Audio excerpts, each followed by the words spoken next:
Welcome to No Notes. I'm Colby. And I'm Alex. And welcome back to this week's episode. So I'm really glad that you're back in the U.S. I know, we are just little international superstars lately. Yeah. So you were at Paris Fashion Week? Yeah, Men's Fashion Week, my second time. It was really fucking cold. So you went for the men's portion? Yeah, so men's and women's are split. Men's happens in January and women's will be at the end of February through early March. And also right now there's women's couture week going on that follows men's fashion week. How many years have you been going? This was my second to Fashion Week. I've been invited a few different times. Like years ago, I was invited to a Chanel show and then a Balmain show, but the timing never really worked out. But yeah, it was cool. So it feels like it's been going on forever, but how long does men's last? It's a week. It's just a week? It's just a week. It starts I think the shows kick off on the Wednesday of the week it's held, and then they run through that Sunday. Oh, crap. I keep seeing like a lot of... What you're probably thinking about is that there is more than just Paris Men's Fashion Week. There's also Milan and then London as well. And they all kind of run back to back.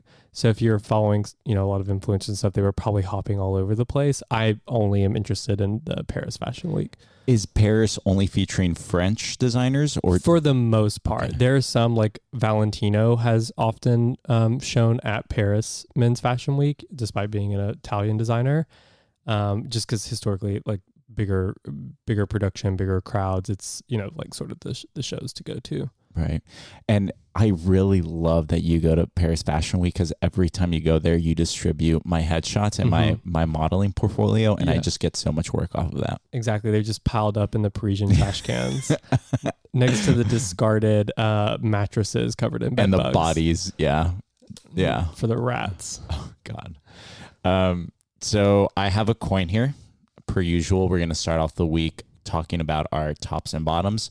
So for the new folks, we flip a coin to decide which one of us will discuss a top, aka the highlight of the week, and the other will discuss a bottom or something bad that happened this week. So what do you want, top or heads or tails? I want to cover tails. Okay, let's see. For bottom. And it's tails. Okay. So you get to discuss the bottom. I guess I'll discuss the top. Should I start off? Yeah, let's do it. So although tomorrow is my birthday, we celebrated my birthday yesterday at my place, and I had you and a good amount of my close friends. A gaggle. Well, although it included some straight people. It did. So you guys all came over, and you guys we had tons of drinks, and I had a birthday cake and a birthday, or like unwrapping in front of a lot of people. And what did you get? I got a PS5, which I've wanted for a while now. I know. And you got me the Hogwarts video game. Yep, you can finally catch up to everyone else. I know. I'm like 2-3 years behind. When did it come out? It was last year, right? I think it might have been last year. It was earlier last year. Yeah, but yeah, I got to catch up on all the games that came out. I got Hogwarts. I got to do the Spider-Man 2. I got God of War, Ragnarok. So lots of games. Are you much of a gamer? Yeah, so I think I've said this before. I think we actually talked about it. My favorite gift that I've ever got was a PS2 with a Jack and Dexter. Yep. Mm-hmm. So that opened me up to a whole new world. I'm a Kingdom Hearts gay. Oh, I loved Kingdom Hearts. So that song good. is still stuck in my head. Simple and clean. Yeah, simple and clean. Love it. I still listen to it. But I have to say the first one was clear and away the best. Yeah. It's like one of those things where they kept on developing sequels, but they didn't really know what to do with the story. And so it just became kind of a mess. Yeah. Kingdom Hearts was Final Fantasy for the girls and the gays. Oh, yeah. I mean, it included a lot of the characters. Yeah. Yeah. Plus Disney. It's the only acceptable Disney thing. Yeah, totally. So what is your bottom? Well, my bottom is hard for me to talk about this week. Please share. This is a safe space. Trying to not get teary-eyed here, but I found out yesterday that Alex Rodriguez, my best friend, is a liar and a fraud. Okay, but who cares? Wait, what? I found out that despite claiming she's your biggest idol, that you do not follow Hillary Duff on Instagram. I don't follow any celebrities. I don't know. I feel like you've been gaslighting Wait, how us. did you know that? So it was really random. Someone mentioned something about Hillary Duff, and I went to go to her Instagram just to see what she looks like right now. And I did that because I came across Goldie Hawn's page the other day, Jump Scare, which I realized she's like in her 70s. I thought she was dead. Well, it looks close to that. Oh. But I ended up on Hillary Duff's page, and I also didn't realize she only has one L in her name, which... Yeah. And because I remember when they were saying Hillary for 2026, they would scratch out the extra L and then have her. Got it. So that image is stuck in me. But then it showed like the mutual or like the people following her, and I was like, Aradaman is not here. Yeah. I don't follow any celebrities. What's the point? You know, I just think you've been gaslighting me now, and you're actually not a stan at all. What did you think about how she looked?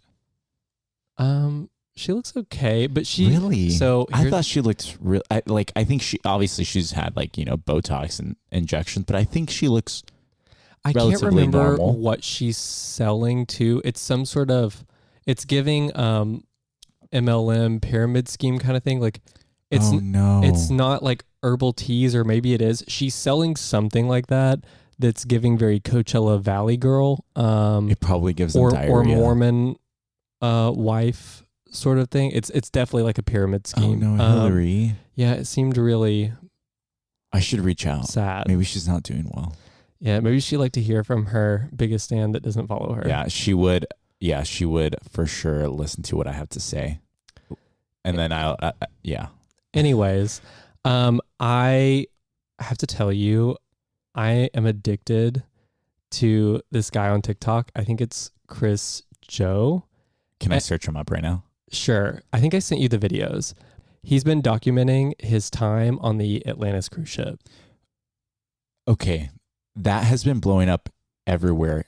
This whole Atlantis. I think I saw some content last year, but this year it's the amount of Atlantis cruise content that I've been getting on TikTok and Instagram is unmatched.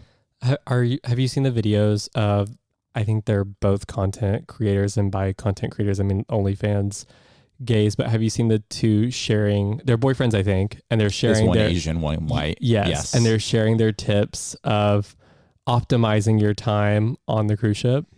Yeah, the thing is, the tips aren't very helpful because they're like, decorate your door, and it's like, how is that a tip? How is it going to help you? Well, they're showing you, like, you cover it in photos of yourself so people know who's in this cabin in case you want to engage in activities with those people. Or you can but no one's going to walk around the hallways saying like, oh, this is an empty door. I wonder what they could look like. Like, what does it matter? What do you mean? Like, what? Like, when has that ever been a thing? Like, where I look around the hallway to see like who's gonna? Should I just sit down, crisscross applesauce, and wait for the door to open? No, I think it's because, like, I imagine at some points in the evening that those doors become semi-open door policies. Oh, and I guess I didn't. I don't know that. And on your way to your cabin, you might find some that are intriguing to you and that you want to explore. But if the door is open, yeah, but. How can they see what's on the door? I think you're making it far too technical. I think cruises in general are not for me. Have you ever been on one? No, but they're not for me. But you don't know unless you've tried it. But the concept of being in the middle of the ocean on a boat, to be fair, you do get sick on boats typically. Even the big ones? No, I'm saying you do. Oh, yeah. Yeah, I have emotional sickness. Yeah, so I mean, you could take... Emotional sickness. You have that as well, but you have motion sickness, yes. I mean, obviously, you can take things for that. But that aside, so I've done a couple of cruises, incurable. And I actually really like them. Oh, I know. And you like steel shorts, too. No, I don't like steel shorts. Everything about you is... Chug we're regressing to the mean over here. Yeah. No, so I love cruise ships. Actually, it's been probably almost 10 years since I've done a cruise. But what I really liked about it... The applesauce? No. I liked that you didn't really have to plan anything. You just showed up, you eat dinner in the same restaurant more or less at a assigned seat, and you can order whatever you want. And during the day, like there's just not a whole lot to do. Back in those days too, there wasn't great like cellular service on board. There wasn't like really Wi-Fi per se, or if they had it, it sucked. It was like one of the true vacations that you could really disconnect and just truly relax. But I think that would be very different on the Atlantis experience, where it's kind of just a floating bathhouse. My biggest question is, why does Atlantis continue to have these parties? Like, they can't be profitable. Oh, I think they are. But like, no one drinks because they're on, they're doing other things. And you think they're not drinking too? I don't think they're not as like, if they were to have a regular Atlantis cruise, like a non-game one, people are going to be buying those alcohol packages. Yeah, but think about how much money they save on food cost alone. They probably only have to have enough food for one day. Yeah, but isn't that another reason that they're not making money off of the food either? Because gays don't eat. So, most of the food on a cruise ship is like all inclusive. So, and I would say over the last few years, that model's changed a little bit, where some of them, like these more premium ones, like the Oasis ship that this is on, have added on additional restaurants and stuff that you can pay, per meal and stuff. But that wasn't sort of the traditional cruising experience. They're not going to be making money off of that either. Yeah. So, but I'm saying like all the buffet food and stuff that's included, like who's eating that? Yeah. But no, you don't have time for that. Also, the biggest money sucker is the amount of like they're going to have to deal with the overdosing. So like the medical tents, I'm serious. Like the insurance is probably through the roof. Well, I mean, they've been doing this for what, like a decade or a couple of decades. So clearly they're making something off of it. God. I just imagine that the like PA system every morning, like reminds everyone to get in line to get their Doxy and Prep and their Pure for Men fiber supplement. I've been seeing like a lot of content, like everyone's alarm goes off at the same time to take the Prep. So in addition to the Atlantis cruise like content, I've also been getting a lot of the gay ski weeks. Yes. Aspen. Right? But I've seen that it's been generally a lot more positive for the gay ski week as opposed to the cruise ship, which has been dragged by Evergay. Like Evergay saying this is hell, but when I look at gay ski week, it's all positive. It's like, this is a cruise that I would want to be on. Why do you think so? I mean, there's definitely a double standard there, and it honestly feels like it's probably some snobbish kind of thing, because it's the same kind of gays going to both, just one maybe has more means than the other. Yeah, that's exactly what I was because it's like thinking. Even though I'm sure there are diverse people at both of those, when you see all the photos, it's white muscle gays at both of them. The gay ski week is all white muscle. Yeah, I mean, like Aspen Ski Week gives nothing but like mean gay energy. Yes, it's expensive to fly out there. The accommodations are way more expensive because of the limitations. Yeah. And I mean, Aspen's expensive and exclusive in general. Yeah. Plus all the equipment you have to rent. Yeah. Plus also to go to the parties, you have to ski there to the a pre-skiing or whatever, to like a lodge. To the lodge, and so you have to do that. You have to know how to do it. Yeah. So you have to come from a family that did that, which was extremely expensive. Or you had the means to get like classes. Right, get the classes, rent the equipment. Yeah. So you'd have to come. Yeah, I mean, I think it just boils down to like classist and elitist like views of these things. Yeah. I don't know, but yeah, it's very similar sort of activities going on, I imagine, and the stories that we've heard, especially of Ski Week. So I don't think you can really look down on one and not the other. Yeah. On the cruise ship, what I often think about are the employees, and I would pay so much money to see a documentary from their perspective. I wonder if they prefer, because gays are, you have like the two types of gays. The one gay is like really nice and accommodating. The other one's like very bitchy and needy. But I feel like overall, they probably would prefer to deal with a gay than a guy from the Midwest. I don't know. I'm kind of wondering if for those for the Atlantis ships, if they replace the employees that are working on that ship sort of year round with just a all gay crew, like similarly on a flight where you just get all your gay flight attendants. Negligence. Can you imagine? They'd be participating in the substance abuse, the orgies. It'd be messy. I just can't imagine putting a straight person through that. And honestly, that's coming from someone that I really like my spaces to be terrifying for straight people.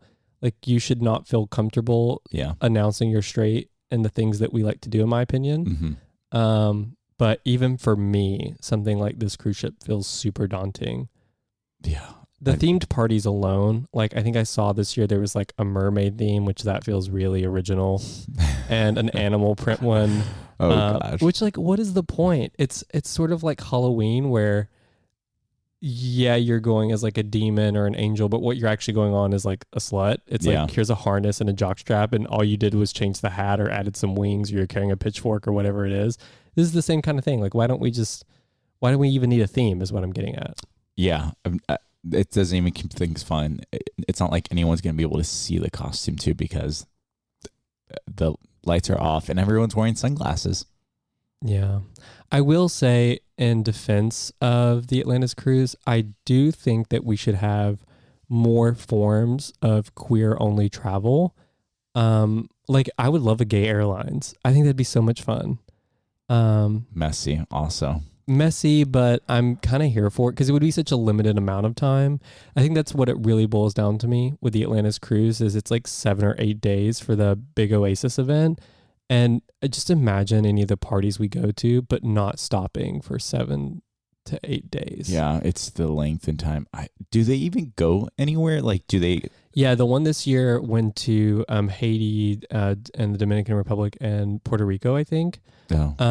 I'm not sure if anyone makes it off the ship for the excursions. I'm assuming some people do. It's funny because although I've seen a lot of the party content, I've never seen see any of the excursion content. That's what I'm saying. I'm sure that there are people there that are less interested in the parties and they're there for like the shows, because I think they do end up bringing a lot of entertainers on board. Might as well go to a regular cruise. Yeah, that's what I'm saying. I don't know. When I see the photos, I just see a lot of the same kind of, like, I know the type that goes to these things. Not entirely, but I'm just saying there's a lot of this one particular type that's there. Mm-hmm. And I never enjoy my time with those people. Yeah, it takes a lot of work for me to, be happy. Yeah. To stay there. Yeah. Which, again, everyone there is just looking for disassociating with a bunch of substances. So similarly, are they even having fun? Yeah. They're not there. So. And they're just shells of people. My general critique of these things is like it's the same group of people. I feel like that I see at a lot of these things. Like, we've talked about this specific people that we follow on Instagram that are on this, and they'll be at the Barcelona Circuit Fest, and they'll be at Excelsior Mykonos. And if you're gonna go to this and your goal is to like hook up with a bunch of people, which good for you, go you girl. How many times can you fuck the same people? That's so true. I've never thought about it. It's the same people over and over and over again. If they didn't like you the first time, they're not going to like you the second time. But maybe they're all friends, like all 3,000 of them. They're like, hey. I feel like they're not. I feel like there's a lot of drama probably. No, not gays. I don't know. I did see a comment on one of the videos, and it was by that couple that we were talking about that was like how to work out on the cruise ship. And I saw oh my God, the amount of people in the gym. Well, it reminded me of Provincetown. And I saw this comment that was like, people work out on vacation. And Alex, that made me realize we're kind of toxic, like as a species, because we go on vacations and don't even skip chest day, leg day. You got to have the pump. What's wrong with that? I don't know. I'm just saying, like, I don't think it applies to everyone. I feel like the straights go on vacation and don't work out. I see a lot of them go on runs. Whatever. I don't know. Yeah, I think I would just be looking for a life raft the whole time. Speaking of our no notes section, The key word. Looking.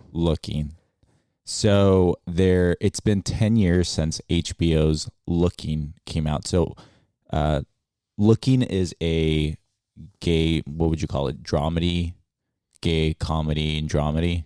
Yeah, it's supposed to be sort of a mirror of real life, I guess. Yeah, it was created by Andrew Hay. Came out again 10 years ago this month.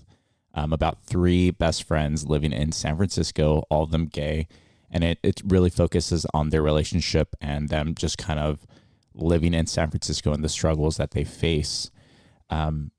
So it premiered, like I said, 10 years ago. Did you watch it from the beginning? Yep. So when I watched it, 10 years ago, I was living in Atlanta. And I was in my early 20s then. So I guess that's one thing I wanted to chat about with you. I guess first, how has this show been for you as someone that you lived in the Bay Area when you first saw it? So when I first saw it, I was actually in college in Santa Barbara. But still, you had grown up in the Bay Area. Yeah. So I guess what's that been like for you, like from the time that you saw it then versus now? Because for me, it was really my first sort of peek into San Francisco. I had never visited, and couldn't really. I guess I have a different perspective now that I live here. So I'd love to hear about like how that's changed for you. Yeah. So what I can say is that at the time when it filmed, San Francisco, I think was probably the top location for yuppies, young professionals. So even like graduating from college, I would say half of my friend group moved to San Francisco, and these people were straight. They would move to San Francisco because that's where opportunity was at. San Francisco in 2014 was the hub for all sorts of tech around the United States. Everyone would move to San Francisco. So even in the show, it's capturing like a lot more lively San Francisco. Since then, I think that San Francisco hasn't fully recovered, and it's just not as lively as it was during that time period. And I think that's the one thing when I rewatched the show for this episode, that's the thing I saw. San Francisco was more livelier at that time. Mm-hmm. Yeah. I guess seeing it now, well, let's come back to this. I want to come back to like how it's different for us now that 10 years later. I think it's like so nostalgic. Like when I first saw it, I was like, I didn't really know those areas that they were going to, but now like every single shot that they did in San Francisco, I knew exactly where they were at. So one thing I've always been told about Friends, like I'm not a big fan of Friends. I hated Friends. But I've heard that for people that were in a similar age range as those characters and watching it, that they really related to the show. And now 10 years later, I'm in the same age range as the characters in Looking.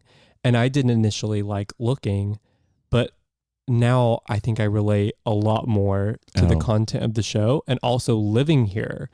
I will say, I think we have a change, or we have like a difference in opinion. When I first watched it 10 years ago, I was hooked. I would go every single week to Avery's house, actually, our friend. Oh, nice. And we would watch it as it was coming out every single week. I loved it. What did you love about it? I connected with I didn't necessarily see myself in any one specific character, but I did see traits in each of the characters that I saw myself. Even like the female character, Doris, the way she hides all her feelings through comedy and jokes. Yeah. She's actually like the biggest sweetheart. I see little glimpses of myself inside each of the characters. Who's your favorite character? Doris, for sure. Nice. You? So, I mean, I was kind of trying to find a way to dance around this, but my favorite character is one that's probably not super obvious, and that's San Francisco itself. Yeah. So I've never seen a show like Looking where the city itself is such a big character, even more so than I think Sex and the City. So I was reading an article about this, and I didn't realize that Looking was originally meant to be in Williamsburg. Really? Yes. And it blows my mind that they changed the city. And I've never seen such an accurate portrayal of a city before. Like, we see a lot of movies and TV about New York, for example, and it's always the more glamorous aspects of it. But San Francisco, and the reason I say it's a character is because I think San Francisco definitely has some very specific attributes. Yeah. And they capture it so well, like the grit of it. Mm-hmm. And even when they're at restaurants and stuff, they make no attempt to make them look more glamorous than they are. Like, a lot of them are just very like, there's a lot of the places are dated here. And they even make fun of the like that grittiness to it. Like when during the first season, one of the characters, Dom, he's trying to open up a pop-up restaurant, and it's in the Tenderloin, and they keep on joking that, oh, this is like an up and coming neighborhood, and there's like homeless everywhere. Like it stays true to San Francisco in all aspects. Well, even like the places they live in, because I don't think it really matters like who I know here. I mean, you guys just renovated your place, so that's a little different. But almost everyone I met here, no matter what they're like spending on their place for a month, it's all these like really dated Victorians that have creaky floors, and they capture that. So it's actually filmed. So all of it is filmed in proper San Francisco. Yeah, so that's the other piece is like when people come and film in various cities, they tend to hit a lot of like the tourist hot spots and just things that are more well known. Like if you just did a Google search of where to go, but you can tell they really took their time to show the parts where people actually live and visit, like the kind of bars they were going to. Right. And the thing I'll say about the bars is you'll see scenes of them walking to a bar, and they're walking in the direction is correct. And same when they're driving as well, like coming back from Oakland, the bridges they're going on. Whereas like, I remember this is the one that comes to mind, but Princess Diaries, they're like literally driving they would cross the bridge city. into Marin, but she's going to like school in San Francisco, so she's like, it makes no sense geographically. But not San Francisco, or not Looking does it so well and so accurate. Even when they talk about like Dom's boyfriend Lynn working in the flower shop on Castro, it's in the there. Castro. It's there. It's actually there. Yeah. Like, it's amazing. I just love the amount of attention and detail to that. And I think it is the most richly developed character in the show. And I think, honestly, you have to live here to be able to fully appreciate it. But what I see now, 10 years later, as someone like living in the city, I'm really connecting with all the spots I see in it. And I think of the times that we've had in those spots. Yeah. The amount of location, I mean, like, it is truly, truly impressive, the amount of scenes that they are able to capture in San Francisco. Like Andy Orphan's... Orphan Andy's. Orphan Andy, sorry. Dolores Zuni Park, Cafe, Zuni Cafe, these establishments. El Rio. Yeah, it goes on and on. I will say, and you comment on this, it is a little bit of a time capsule of a different period of San Francisco, the hyper growth phase before the pandemic, obviously, when things were just, the streets were livelier, bars were livelier. So in that sense, it's like kind of sad for me because I got very limited exposure into that side of the city. But I can still see all the like, a lot of the charm of it is still here today. The DNA still exists. And if anything, it really makes me want to get San Francisco back in that phase. Like, San Francisco is going through a period of transition. It's never going to be like it was in 2014, and I'm not looking for that. But I think we are, in the next 5 to 10 years, it's going to be change, and it's going to be positive. And I really want San Francisco to come back at least live in terms of the population. It's going to be livelier again. It's going to take time. What do you think of the main character, Patrick, who's played by Jonathan Groff? I think watching it, especially, I think this is my third time watching it all the way through. Mm-hmm. You really see how flawed the character is. So so one of the things I see a lot of myself in him is that his bottom shame. No, not that, but fuck you. It is like how risk adverse he is. Yeah, he takes so much, like he does so many bad things that are so risky. Like hooking up with his boss while he was still dating someone else. And openly trying to flaunt that around the office. Exactly. Or like making those that Halloween episode in season 2 when he's like every single time. I literally have this written down. I don't think I've cringed harder. But I cringe because it's so realistic. The way they draw Patrick, the way they wrote him is so realistic. I see so many gays exactly like that are just, that explode like that are just tear each other, like tear themselves apart. Like he's so well written. It's amazing and well acted. Jonathan Groff, who plays Patrick, the main character, kudos to him. There's this one scene in the season finale of the second season with Russell Tovey, his boss, Kev, or at that time partner. They're talking about monogamy, and it's a 5 to 10 minutes of without a single. It's just one shot. Like they don't cut the camera, and you see the acting. Jonathan Groff, really underrated performance. I'm surprised that he never got nominated for an Emmy. And honestly, a pretty important conversation too. Huge, and it's totally true that what they're talking. So for the viewers that don't know, in the season finale, the main character Patrick finds out that his boss has been on Grindr, right, and is having a conversation with him about whether they want to be open or not. And Kevin is saying that maybe we should be open because who cares if I get jerked off in the sauna?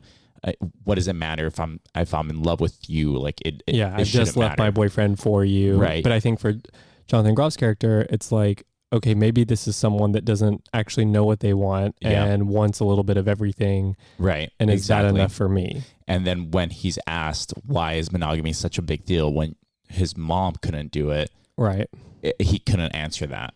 Yeah, he couldn't really handle like the introspection and why is monogamy important? It's still very much relevant, although it took place 10 years ago. Yeah, it's still a very relevant, no other TV show has talked about. It definitely did a really good job portraying relationships, and like San Francisco, I think, has been a little bit on like the bleeding edge of this for a while too. But there's a lot of like polyamory that's presented. And just, it sort of broke the mold a little bit, I think, and showed a more authentic version of just the nuance of some of these relationships here. And another thing the show did really well is that they're able to talk about so many different things. So like one character in the second season is HIV positive. One Eddie. Exactly. There's a relationship where it's kind of like an older, younger relationship. They focus on a lot of different aspects without it being like Degrassi. It never is corny. They're able to check off like a lot of these checklists, but because it's written so well and the acting is done so well, that it seems very organic. Yeah. Another thing about this, about Looking, is how diverse the cast is. Mm-hmm. So I'm trying to think of, is there another there is Richie Mexican. Yeah. And I don't think I've ever seen a gay Mexican character. Augustine is Cuban. Cuban. Yeah. Sorry, even including him. Yeah. So both Richie and one of the characters, what's his name? I'm forgetting it. Frankie. They're both Latino gay. Yeah. Like, I don't think in 2014 there were other shows. Frankie, yeah. They were presenting any sort of gay Latinos. Do you think that was a part of the appeal for you initially? Oh, definitely. I know we've talked about like the representation piece and definitely. Not only was there a Mexican character, he was seen as sexy. Mm-hmm. You have characters. Oh my God, your sexy Mexican boyfriend. Like he's hot. Like that is so important, especially in 2014. There weren't that many queer Latinos, and I'm pretty sure, I think his name is Raul Castillo, who plays Richie.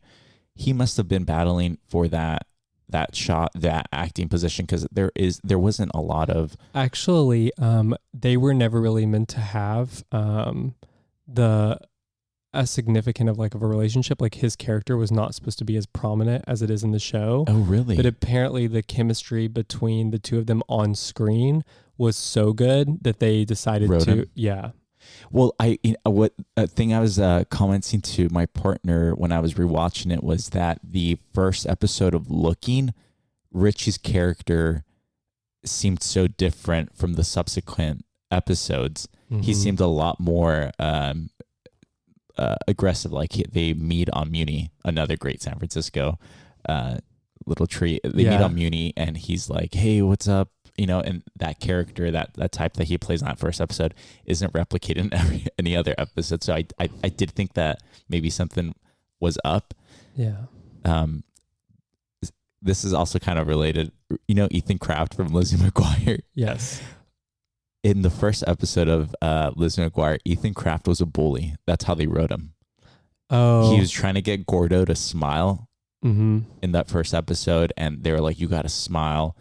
That character was supposed to be a bully, and Lizzie was supposed to have her own interest in some other cute boy, but because of like cost reason, they just wrote Ethan Kraft as also the attractive guy. Nice. Convenient. I know, convenient. Well, I totally understand that. Like the cast was more diverse. I guess what comes to mind for me, as sort of the looking before looking, is Queer as Folk, which I know you have not seen. I haven't seen. So how can you compare? Because that's 5 seasons. Yeah. It's really funny because I own the box set of Queer as Folk, and despite all my best attempts, I've never completed the seasons. Even though I do actually really like the show and I really like some of the characters. Wait, so you said you haven't completed I haven't completed the final season. Even to this day? To this day, and I need to. I'll not to deviate too much into Queer as Folk, but there's just some characters that become a little bit annoying for me, and I always kind of fall off at the end. But for the most part, I really loved Queer as Folk, and there's a lot of good, rich characters in that show that I like. But I will say, Queer as Folk is pretty singularly focused on a specific, like, stereotype of white party gay. Were they all white? All the characters? They're all white. Oh wow, I didn't know that. Yeah, I mean, there's some other characters throughout the season, but all the main characters, it's a group of white gay friends and some white lesbians. All that to say that I think it's a show that probably a lot of people would struggle to relate to, and especially in a more modern context, like that was like one window in time of gay life. It's not necessarily as representative of today, and it wasn't that innovative for its time. The only thing that was innovative was the amount of like graphic sex that it was showing. And looking, I think, tries to avoid the sex as much and focus on other like just daily aspects of our life, which I think is why so many people connect with it and appreciate like the authenticity of it. Yeah. I would add though that the sex scenes I thought were done well. Yeah, I would actually argue it would have benefited, I think, from a little more of it even. I love that you can hear the sex. Like you can't necessarily see it, but you'll go. Something smart that they did, and again, it's what makes you find the show to feel authentic, as they talk about some of the things we're a little less comfortable discussing. The douching. Patrick's concerns about being rimmed, even though he just got out of the shower. Yeah, the HIV scare. And the eye. In the eye, and also there was like when he's at the clinic. Yeah, yes. When we're like, I mean, who hasn't been through that? Where even if you had nothing but safe sex in that moment when you were getting your HIV test, you're like the scary. You're like, please God, I will never have sex again. Behavior. Yes, I will go to church again. Please let me not have HIV. And then afterwards, you're like, fuck off. No, so it's I think so much of that is really approachable and relatable, and it's not often as talked about. Yeah. One of the characters, Dom, he's Portuguese and from Modesto. Another great point, there's a huge Portuguese population in Modesto. That is like the amount of research it's just fantastic. You've talked about Dom, and besides San Francisco, I would say that Dom is my favorite character. Not just because Murray, the actor, is hot. Dude. Him in the White Lotus too was also just... I forgot how attractive he was because we have seen him in White Lotus, right? Obviously, and to be fair, he has aged. He has aged. Man, he was in his prime. He was a daddy, like a super hot daddy. And he has great, the sex scenes that he has are fantastic when he's like walking around in the sauna and like the perfect amount of chest hair. I like love how hairy he is. I think I would have really loved a series of just him and Doris. Oh yeah, fantastic. I mean, like, can we talk about Doris for a second? Yes, of course.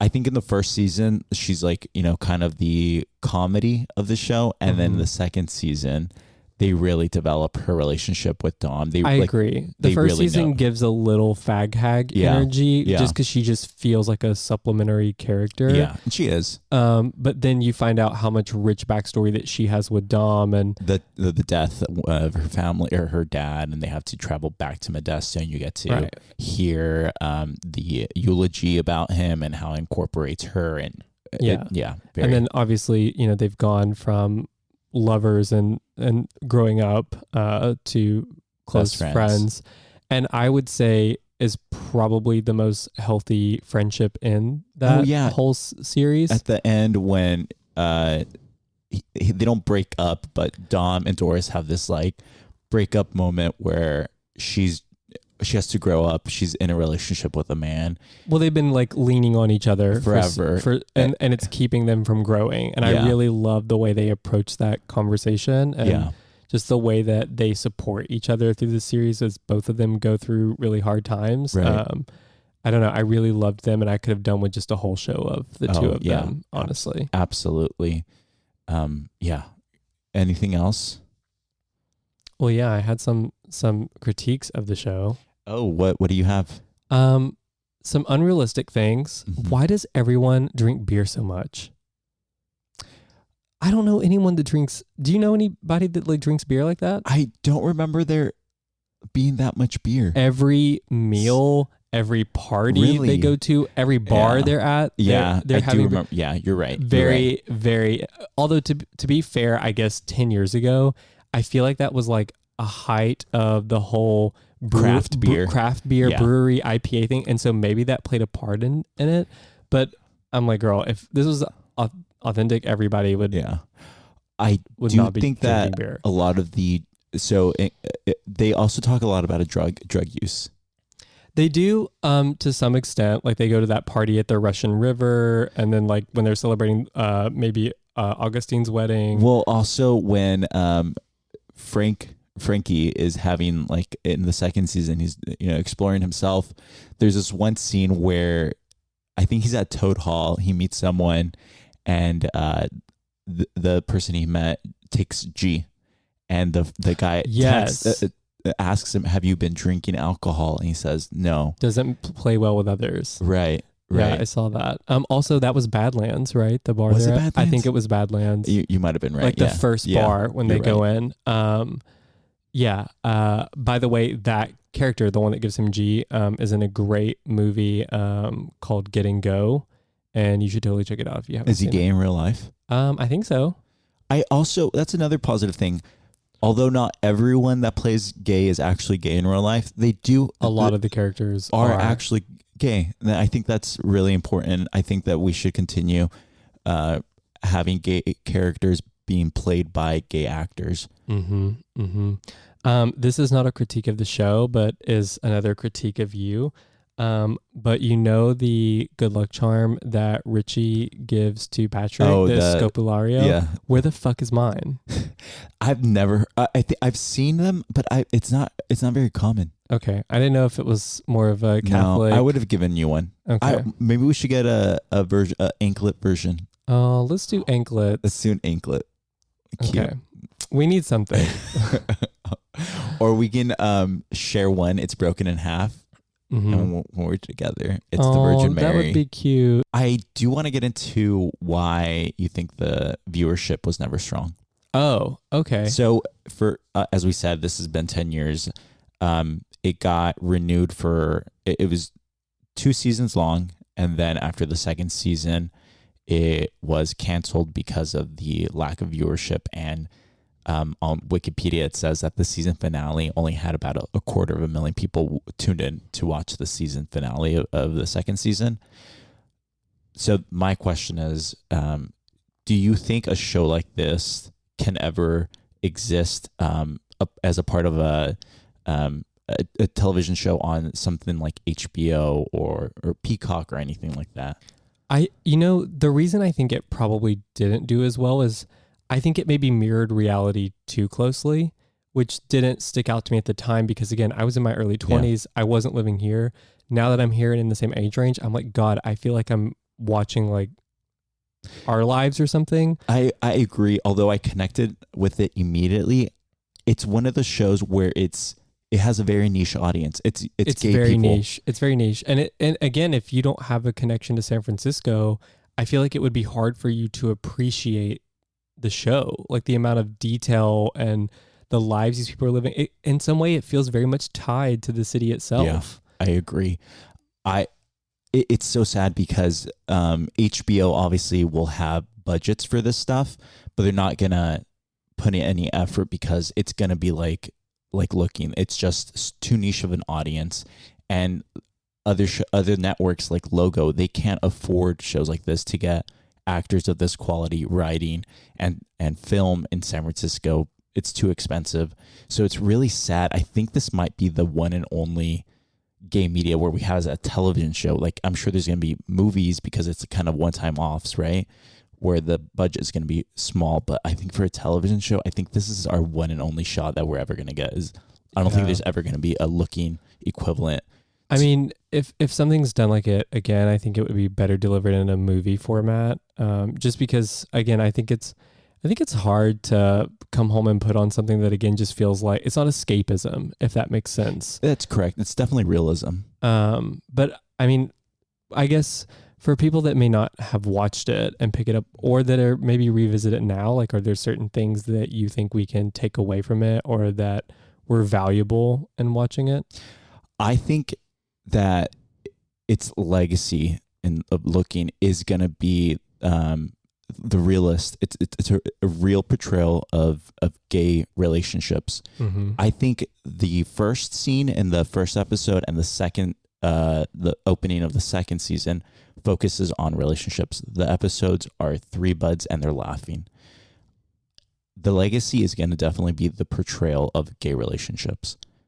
I think that's the biggest takeaway is guys come and go, but the platonic relationships that you establish. Yeah, just their friendships. The friendships, I think it's totally the most important part of that. I think there were a lot of important narratives too that, like Patrick's character, as soon as he's like created this shitstorm for himself, instead of staying around to deal with it, he just has left for another city. And we've known people like this too, that it's just, instead of dealing with your problems, like some even went to the same state. Some did. But yeah, like it's an important thing that it's like, you can't just run away from your problems. Yeah. You have to deal with them. And I think that's there were a lot of just lessons on maturity in it that I think I take away from it. Yeah. And even the friendship piece, like seeing how Doris and Dom supported one another. I just thought all of that was done great. So well. And another thing that I just remembered is how accurate it was for people that stand for nothing, kind of fall for anything. Mm-hmm. So Patrick, he talks a lot about like being embarrassed to show his Mexican boyfriend to his mom. And you see his interaction with his mom, and then you think she's going to be this monster. But then when she reveals that she's been on Lexapro and she's on marijuana, the main character is shocked to hear this, and she asks, well, if you would have asked, you would have known. And you kind of see that. No, Patrick's kind of the asshole. Yeah. Yeah. And I mean, when I first watched it 10 years ago, I think that's one thing I really struggled with the characters because some of them are just selfish, and like Patrick in general. And I found him just kind of an asshole. But again, now that I watch it, it's real. Like, it's yes, real. They are assholes, but it's so, I know people like that who are going to make the same decisions that they did. That's just the writing of the show, the acting. I mean, I really hope that we get another opportunity to see these characters again, or something like Looking. Yeah. But I really think that this is going to be probably there's never going to be a Looking. Russell Tovey that plays Kevin and some of the other actors, they have stated that they would love to see some sort of reboot to say, okay, it's been 10 years. Where are these characters now? And I think I would love to see that. I would be first one, even if it's just like a short film. Mm-hmm. I'd love to tune in. Can I tell you, I hated the end of season 2, but I loved the ending of the movie. And can I tell you why? Why? So do you know where the movie ends? Yeah. They're in Orphan Andy's in a booth. And to me, the best nights we've ever had in the city, they all end in Orphan Andy's. Yeah. So to close out the city in that, and it's the booth that I think when we're our big group, we always sit in. Yeah. It just felt like the perfect closure to something that is a bit of a love letter to the city, I think. Yeah. So, watching this has just made me love San Francisco so much more.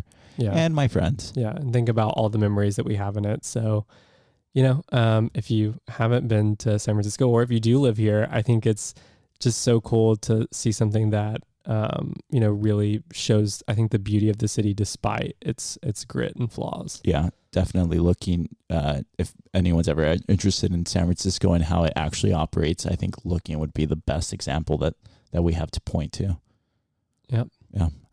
All right. Well, anything else? No, I think that's it. It's been fun chatting about this with you. It's been fun. All right. See ya. See ya next week. Hey, it's Colby and Alex here. Thank you for listening to No Notes. If you enjoyed the show, don't forget to follow us wherever you get your podcasts and share with your friends. You can also follow us on Instagram at No Notes Pod, one word, where you'll find updates on new episodes and see more into our lives and the stories that we share with you on the show. Your support means the world to us. Until next time, keep it real and keep it queer.